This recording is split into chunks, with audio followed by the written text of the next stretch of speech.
Hey, I'm Carlos Garcia, and today we're going over the 2025 Maker's Mark Cellar Age versus the 2024 Maker's Mark Cellar Age. Now, I used to have the 2023, and we'll get into a little bit. I was not the biggest fan of the 2023 or the 2024. I am a big fan of the 2025, so I'm curious. For some reason, it doesn't just stomp the 2024. I'd be shocked. But I'm going to do a blind. They're already poured. So these are 160. I paid 180 at the Kentucky Bourbon Festival for this year's. You know, the last year's version, the 2024, was 15%, 12 year, 85%, 13 year.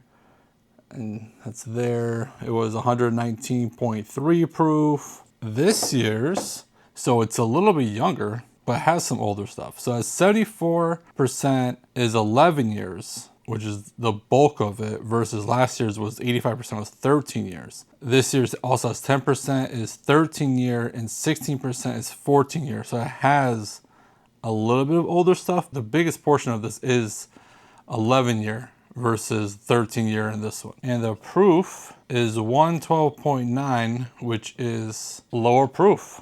So let's do a giveaway. So this is for the top 4 for my Whiskey Cigar Club last Monday's video. The one that has like a Booker's Reserve in it this year's. And Michael Harkins 7682. Think you're a newer person. The email is in the description.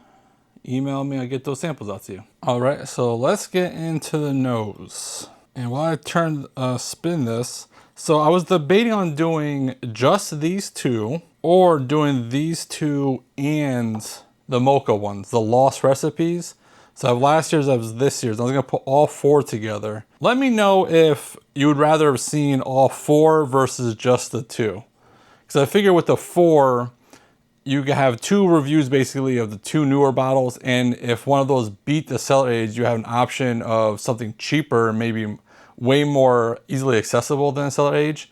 And it's comparing apples to apples. I did this one just to kind of see if a shorter video would get more views type thing, like checking analytics. Because, you know, I'm still a newer channel, still kind of learning what you guys want to see. So definitely in the comments, let me know. Like, usually I do 4 or more bottles. I did this one just the 2, just kind of see. So let me know. So glass A on the nose. Oak, darker profile, chocolate. You definitely get that wheat influence and some peanut butter. So let's compare it to glass B. Okay, so B on the nose is more dark fruit forward, but a lot of similar notes. Oak, chocolate, less wheat than A had, but similar. So now I'm just kind of go back and forth, kind of see how they do kind of going right against each other. All right, so I like B's nose better. I wrote hazelnut as a different note, but it's more, the dark fruits kind of shine more in B. All right, let's go into the palates. That was pretty good actually. Oak, hazelnut, wheat, nutty. Way more nutty profile than I would expect out of a Maker's Mark product. On the finish, it wasn't very long. This is the first sip, so we'll see, but Nutella on toasted bread, it was phenomenal. What I did get on the finish was really good. That was like, well, linger too. Awesome, awesome note. I have got that before, but I think it went away last time I had it. So hopefully, now I don't think it was on this bottle, but hopefully it doesn't go away. Damn it. That finish didn't go the same way. But on the palate, dark fruit, jammy, really enjoy the palate a lot. The finish though, went to more like just like the shells of nuts. Not even specifically like peanut shells, just like an assortment of the shells. Damn it. Wonder if this was the one I got the Nutella on toast before, because I remember getting it and then going away. That's kind of what happened this time. And the finish isn't that long. And I said that the first time. One more sip, more of the same. The finish this time still was like the nut shells.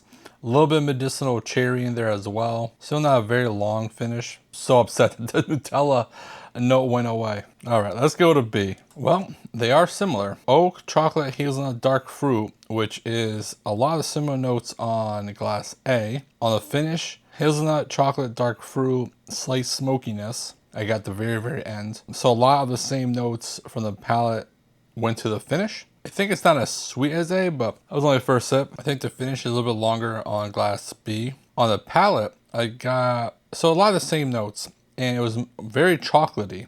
And I already wrote chocolate, so I'm not gonna write chocolate again, but it was, sometimes I try to like decipher certain notes, like I'll write nutty, and I'm like, oh, it's like peanut, hazelnut, walnut, that type of nuttiness, right? Chocolate could also be deciphered like dark chocolate, milk chocolate, powder chocolate, Nesquik. That's what I got on the palate on this one. Definitely chocolatier, nothing on the finish. This is much closer than I anticipated.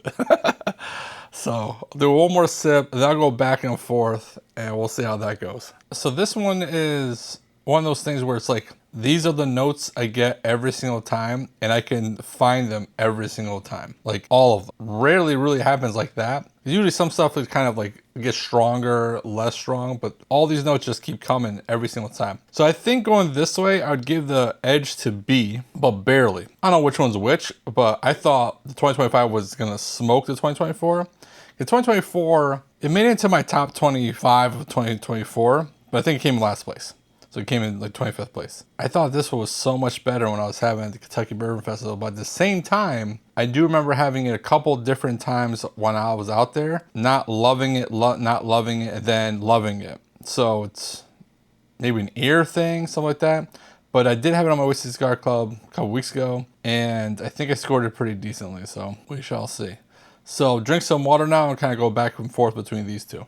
All right, so having B first, without this in front of it, after like drinking some water, got some slight red John Rancher, so it gave a unique little sweetness with it, and the finish was just so much tastier. That one got a little bit better going this way, so let's go to A. Okay, coming this way, B's showing off a little bit more. So A got a little more vanilla on the palate, but on the finish kind of got almost a little bitter astringency.